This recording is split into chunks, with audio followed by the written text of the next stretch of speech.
روح اور جسم کے درمیان جو رشتہ ہے صرف اس کو موت آتی ہے۔ یہی زندگی دنیاوی ہے، یہی دینی اور یہی روحانی۔ ہمارا خیال بدل جائے تو ہماری زندگی کا نام ہی بدل جاتا ہے۔ آپ کے سانس گنتی کے مقرر ہو چکے ہیں۔ نہ کوئی حادثہ آپ کو پہلے مار سکتا ہے، نہ کوئی حفاظت آپ کو دیر تک زندہ رکھ سکتی ہے۔ زندگی خود ایک ایسی بیماری ہے جس کا انجام موت ہے، اور مسلمان کا ایمان یہ ہے کہ نہ وقت سے پہلے موت آنی ہے اور نہ وقت کے بعد زندگی ٹھہرنی ہے۔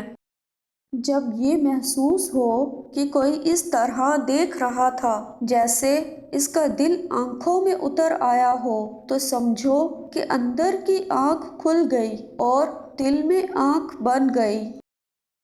دنیاوی آرزو مجبوری بن کے گمراہی کے بازار میں نکل جاتی ہے، یا پھر دنیاوی آرزو مجبوری بن کے اللہ کے دربار میں پہنچ جاتی ہے۔